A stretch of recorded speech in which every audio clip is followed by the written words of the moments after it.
Le journal, en direct de nos studios de Jérusalem. Et oui, direction nos studios à Jérusalem avec notre correspondant Daniel Haïk ce matin. Bonjour Daniel, et nous commençons ce journal par les nouvelles mesures restrictives annoncées hier par le Premier ministre israélien dans la lutte contre le variant Omicron. Oui, Boker Tov Ilana, voici l'essentiel de ces mesures. L'entrée dans tous les centres commerciaux d'Israël sera conditionnée désormais par la présentation du fameux passe vert et par l'attribution par les services du centre commercial d'un bracelet de couleur qui permettra aux clients de circuler librement.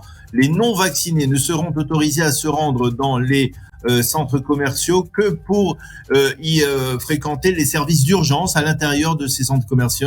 Il y en a beaucoup en Israël, comme par exemple les pharmacies ou les centres médicaux. Pour ce qui est des voyageurs de retour des pays rouges, ils devront rester en isolement pendant une semaine après avoir effectué à leur arrivée à l'aéroport Ben Gurion un test PCR. À la fin de cette semaine, ils ne pourront être libérés que grâce au résultat d'un second test qui devra être négatif. Pour l'instant, la liste des pays rouges n'a pas été modifiée, mais elle pourrait l'être régulièrement. Ces mesures entreront en vigueur à partir du vendredi 17 décembre à minuit et après avoir été validées par le gouvernement et par la commission parlementaire de lutte contre le coronavirus. Mais attention, les patrons des centres commerciaux israéliens ont l'intention de déposer dès ce matin un recours devant la Cour suprême israélienne contre les mesures restrictives qui les concernent. Ils ont affirmé qu'ils n'avaient pas l'intention de les appliquer pour l'instant. Et puis on a appris, Daniel, qu'Israël allait procéder à des essais d'un 4e vaccin. Et oui, il s'agit d'une étude expérimentale qui va être réalisée auprès de 200 candidats volontaires israéliens qui vont recevoir une 4e dose de vaccin Pfizer. Les experts vérifieront l'impact de ce nouveau booster sur le nombre d'anticorps développés par ces volontaires. Objectif de cette étude expérimentale, permettre l'utilisation rapide d'une 4e dose si le besoin s'en faisait sentir. Les travaux seront conduits par la professeure Gili Regev en collaboration étroite avec le ministère de la Santé. Selon les données publiées hier soir par le même ministère, il s'avère que le coefficient de contamination est actuellement en légère régression, en baisse par rapport à ces derniers jours, 1,07.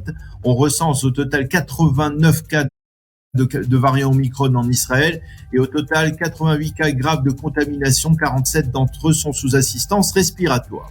Et puis ce matin, on revient sur l'affaire Bar-Lev, du nom du ministre de la Sécurité intérieure, qui a pris beaucoup d'ampleur hier et Naftali Bennett même tente de la désamorcer. Oui, il s'agit de cette polémique très vive provoquée par un tweet du ministre de la Sécurité intérieure et qui est l'un des leaders du Parti travailliste qui a évoqué, je cite, la violence des habitants juifs des territoire contre les Palestiniens. Après Ayelet Shaked, la ministre de l'Intérieur, qui avait exprimé dès hier matin sa colère contre les propos de Omer Bar-Lev, eh bien, c'est le Premier ministre lui-même qui est monté au créneau et qui a protesté. Il a rendu hommage au courage, a-t-il dit, des habitants juifs qui, selon lui, sont le rempart protecteur d'Israël. Hier soir, pour tenter d'apaiser les esprits, tout de même, Naftali Bennett a téléphoné de sa propre initiative à Omer Bar-Lev et lui a dit qu'il était dangereux de faire des généralités envers l'ensemble d'une population. Apparemment, cette conversation aurait apaisé les esprits. Et puis enfin, on termine par une bonne nouvelle, la Grande-Bretagne qui pourrait placer le mouvement BDS hors la loi. Oui, c'est une information qui circule en Israël. Un des membres conservateurs du Parlement britannique, Robert Generick, a promis d'entamer une procédure visant à placer le BDS hors la loi dans le courant de l'année 2022 en Grande-Bretagne. Ceci étant, le professeur Gerald Steinberg, qui est le président et fondateur de NGO Monitor, qui procède depuis de longues années à un suivi des fonds étrangers investis contre Israël par l'Union européenne en particulier, mais par aussi d'autres pays occidentaux, a révélé que plus d'1 milliard de dollars avaient été accordés au cours de la dernière décennie par les gouvernements occidentaux à des ONG qui délégitimisent l'État d'Israël. Quant au ministre de la Diaspora, Nachman Shai, du Parti travailliste, il a surpris en déclarant que toutes les actions du BDS n'étaient pas de l'antisémitisme. Le député Yamina Amichai Shikli, qui préside le lobby contre toute forme de délégitimation d'Israël, lui a rétorqué « Vous devriez corriger vos propos ». Fin de citation.